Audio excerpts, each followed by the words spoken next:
या स्टूडेंट, आज आप लोगों के बीच एक डायपोल का बहुत ही अच्छा सा क्वेश्चन लेकर के आया हूँ जो कि जनरली बच्चों को इसमें प्रॉब्लम होती है। ठीक है, चलिए देखते हैं इस क्वेश्चन में क्या कहा गया है। इस क्वेश्चन में दिया हुआ है कि find the net dipole moment of the combination, यानी कि आपको यहाँ पर एक कुछ अरेंजमेंट दिया हुआ है, एक ट्रायंगल जैसा आपको फिगर दिख रहा होगा जिसकी तीनों वर्टिसेस पे कुछ चार्ज रखे हुए हैं।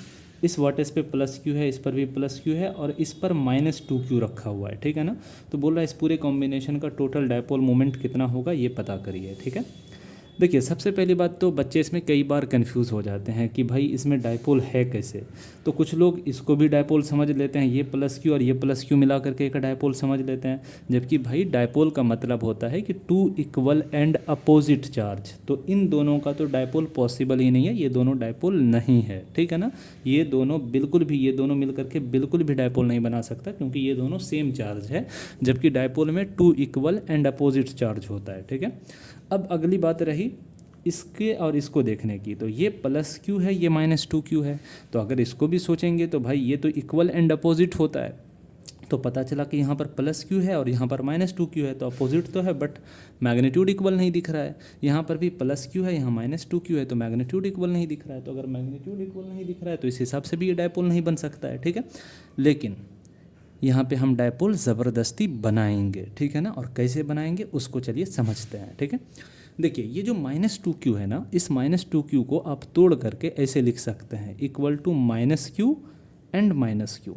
ठीक है, यानी आप समझ सकते हैं कि यहाँ पर बेसिकली सर दो पार्टिकल रखा हुआ होगा और एक का -क्यू चार्ज, एक का -क्यू चार्ज, दोनों का मिला करके -2 क्यू चार्ज होगा। ठीक है, तो मैं उन दोनों पार्टिकल को अलग अलग, यानी कि यहाँ पर दो बैठा हुआ है, उन दोनों को थोड़ा सा तोड़ करके समझिए कि यहाँ पर मैंने सर इसी जगह पर दो हिस्से में तोड़ दिया, एक का चार्ज -क्यू और एक का चार्ज -क्यू। तो एक वाला जो हिस्सा होगा, ये वाला हिस्सा मान लीजिए इसके साथ डायपोल बना लेगा और दूसरा पार्ट इसके साथ डायपोल बना लेगा। ठीक है, तो इस तरह से यहाँ पर हमें दो डायपोल मिल जाएंगे। ठीक है, यहाँ पर जो -2 क्यू बेसिकली बैठा हुआ है, यहाँ पर खुद से समझना है कि यहाँ पे बेसिकली दो -क्यू बैठा हुआ है। ठीक है ना, तो दो -क्यू बैठा हुआ है, तो एक -क्यू इस प्लस क्यू के साथ डायपोल बनाएगा, एक -क्यू इस प्लस क्यू के साथ डायपोल बनाएगा, हमारा दो डायपोल बन के तैयार हो जाएगा। ठीक है, अब दोनों डायपोल का अगर हम देखेंगे तो दोनों का अगर डायपोल मोमेंट निकालते हैं तो डायपोल मोमेंट का डायरेक्शन नेगेटिव टू पॉजिटिव होता है, तो इस डायपोल का डायपोल मोमेंट का डायरेक्शन इधर हो जाएगा, जबकि इस वाले डायपोल के डायपोल मोमेंट का डायरेक्शन इधर हो जाएगा। ठीक है, और अगली चीज़ जो मुझे दिख रही है वो ये दिख रही है कि ये एक इक्विलेटरल ट्रायंगल है। तो इक्विलेटरल ट्रायंगल है तो हर एक एंगल कितना होगा, 60 डिग्री का, हर एक एंगल कितना होगा, 60 डिग्री का, हर एक एंगल कितना होगा, 60 डिग्री का। ठीक है, तो अब यहाँ पे मुझे डायपोल मोमेंट का डायरेक्शन पता चल चुका है और दोनों डायपोल मोमेंट का टेल से टेल इस जगह पे मिल रहा है और दोनों के बीच में एंगल 60 डिग्री बन रहा है। ठीक है, चलिए मान करके चल लेते हैं, मान के क्या चलते हैं, निकाल ही लेते हैं। डायपोल मोमेंट ऑफ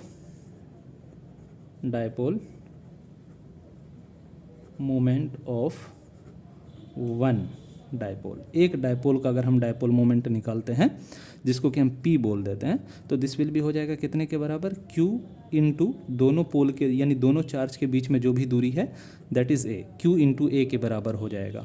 इसी तरह से दूसरे का भी Q इंटू A हो जाएगा। अब हम अगर रिजल्टेंट निकालेंगे, पहले सिमिलरली लिख लेते हैं, similarly dipole moment of another. ठीक है ना, दूसरे का अगर हम डायपोल मोमेंट निकालेंगे तो वो P बराबर भी कितना आएगा, Q इंटू A ही आ जाएगा। ठीक है, अब अगर हम नेट डायपोल मोमेंट निकालते हैं, नेट डायपोल मोमेंट निकालते हैं तो दिस विल भी क्या हो जाएगा, अंडर रूट ऑफ, चूंकि दोनों सेम है तो सिंपली लिखिए क्या, P² प्लस P², यानी दोनों का जो डायपोल मोमेंट का मैग्नीट्यूड आएगा वो सेम आएगा क्योंकि दोनों के लिए चार्ज भी सेम है और दोनों के लिए जो डिस्टेंस है दोनों चार्ज के बीच की दूरी वो भी सेम है। ठीक है, तो simple P² plus P² plus 2 into P into क्या करेंगे, कॉस थीटा करेंगे। ठीक है, तो ये बेसिकली कितना हो जाएगा, अंडर रूट ऑफ, ये हो जाएगा P² plus P² plus 2P² cos कितना पुट करेंगे, कॉस 60, तो ये हो जाएगा under root of 2P² plus यहाँ पर है 2P² कॉस 60 कितना होता है 1/2, इससे ये कटेगा तो ये कितना आ जाएगा, अंडर रूट ऑफ 3P² आ जाएगा। ठीक है, और इसको अगर हम आगे सॉल्व करेंगे तो ये कितना आ जाएगा, √3 इंटू पी आ जाएगा। ठीक है, जो कि बराबर हो जाएगा √3 इंटू पी। अब p की वैल्यू हमने क्या लिखा है, Q इंटू ए लिखा है, तो यहाँ पर p की जगह पुट कर दीजिए Q इंटू ए। ठीक है, तो ये आपका net dipole moment, net dipole moment निकल करके आ जाएगा। ठीक है, तो इस हिसाब से आपका जो ऑप्शन फर्स्ट है, ये ऑप्शन फर्स्ट एकदम सही चला जाएगा। ठीक है, तो चलिए आज के लिए यहीं तक, थैंक यू।